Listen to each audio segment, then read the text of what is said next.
Yes, I am growing stronger. Yes, I am growing very strong. My muscles are getting bigger. Yes, the sleeping times. Oh, sleep so many dream. Now it's time to pump the muscles. Yes, another day of New champions of a football league are a given in the sport due to a culmination of reasons. From productive funding to immaculate tactics. A run of form, or even a dip in it, might cause a title race to switch between a number of clubs throughout a season, including those that weren't even considered contenders at the start of the campaign. For this video, we'll be covering a title race where the winner of the league has predominantly been decided before ball had even been kicked in game week 1. Today, we'll list the many reasons why Hearts have become the leaders of the Scottish Premiership, and are sitting comfortably being so. Number 1, the significant investment and backing. The idea of businessmen owning more than one football club isn't new, but it's only in the last 10 to 15 years that it's become a structured global model. This includes the current owner of Brighton, Tony Bloom, who in the summer of 2025 bought a 29% stake in Hearts. Acquiring a percentage of the club, which cost Bloom nearly £10 million, meant he now had some of club ownership amongst Brighton, Royal Union Saint-Gilloise in Belgium, and Melbourne Victory in Australia. Sticking with Hearts, Bloom's investment with the club could arguably be a great positive for the Edinburgh side, as it shows an immediate strengthening of the club's financial position and ambition to mix amongst the best in Scotland. Adding to the funding, Bloom has already shown this season how Hearts have operated more effectively in recruitment, with improved facilities and an actual footballing structure away from the pitch. The foundation of Hearts, a fan-led group, ensures the club remains rooted in supporter influence and local accountability, which is arguably rare in today's game.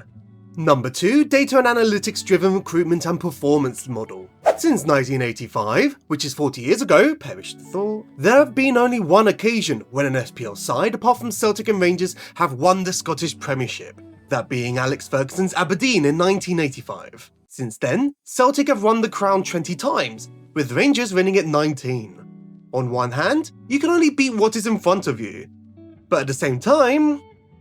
Bruh. With this in mind, the question I want to pose to you is this. Could Tony Bloom's analytical revolution at Hearts smash Scotland's duopoly? On Opta Analytics, it notes players from less obvious leagues being recruited through Bloom's tested and proven data-driven system. According to one of Scotland's leading newspapers, The Scotsman, this data-driven system isn't just about metrics, it has become a significant part of Hearts' recruitment strategy. Jamestown Analytics can arguably already be seen in effect, as Hearts sit comfortably top of the league at the moment of writing, with Alexander Shvolov between the sticks, Claudio Braga already having a song named after him, and Alexandros Kizaridis being an ever-present on the left wing. Hearts are not only signing players who have slotted in well, but players who have instantly connected with the fans and elevated the team's identity on the pitch, blending quality with character in a way that reflects the club's growing ambition. Number 3, Giants faltering? This could be a stretch, but there are times when an argument could be made that football teams are perceived as really good, when in actual fact they are just alright, and the teams around them aren't performing as they should. Looking back to Leicester City's Premier League win in 2015-16, they won the title fair and square, but none of the traditional Big Six really performed consistently enough that season to pose a serious threat. I mean, Tottenham were part of the title chase. So that alone says a lot about the state of that campaign. Both Rangers and Celtic have lost the managers who started the campaign with them. Russell 5,000 passes Martin at Rangers and Brendan Rodgers at Celtic. Celtic have already failed to qualify for the Champions League, arguably have not invested enough to improve performances on the pitch, and tensions have begun to brew over fan dissatisfaction and the relationship between the board and manager. Rangers, on the other hand, are struggling to grab results away from Ibrox, with questionable signings and an incredibly unstructured tactical setup under Martin.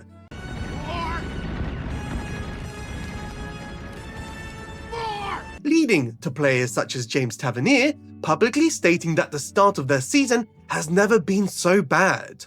All the while, Hearts have taken full advantage of this dip in form from two of the biggest clubs in Scotland, and it will be interesting to see how far they can go. Number 4, leadership and management. Experience and reliability are arguably two of the most positive attributes a manager can have in any football league. Hence, in May of this year, Hearts acquired the services of Derek McInnes. Having managed clubs like Aberdeen and Kilmarnock, Hearts now have a manager in the dugout who have experienced Scottish football for many years, and is seen as someone who could potentially bring stability to the club, a valuable trait considering Hearts have had 15 different managerial appointments since 2010. At this point in writing, Hearts have played 11 games this season, which is obviously rather early to be making a video of this kind, but it is already evident that McInnes' appointment represents a shift towards consistency and structure. With his proven track record of steady progress and strong dressing room leadership, he appears to be the kind of manager capable of turning Hearts' momentum into something more sustainable. And number 5, set-piece superiority. Obviously, the elephant in the room is the fact that Hearts have performed extraordinarily well, consistently picking up points in almost every game they've played. However, a video of this nature wouldn't be relevant if we didn't look at the statistics behind that success. According to Optanalyst, Hearts lead the Premiership rankings for goals from set pieces this season, 8 in total, excluding penalties.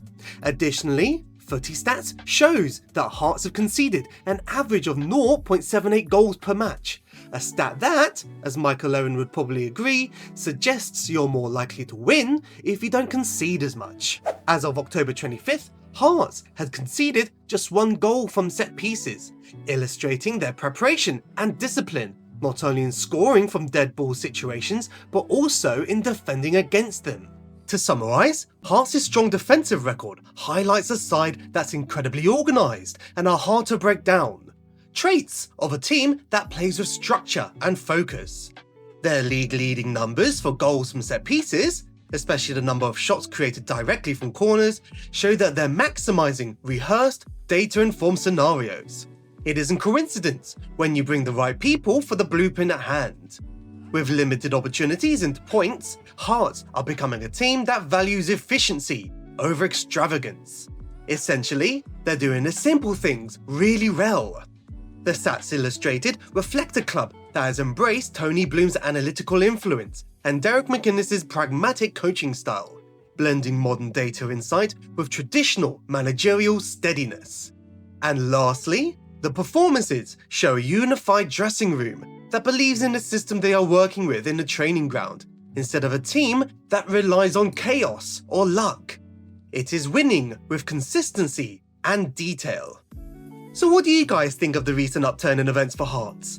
Be sure to comment down your own observations and where you think Hearts will finish once the season ends. Like, comment, subscribe, and as always, I will see you soon.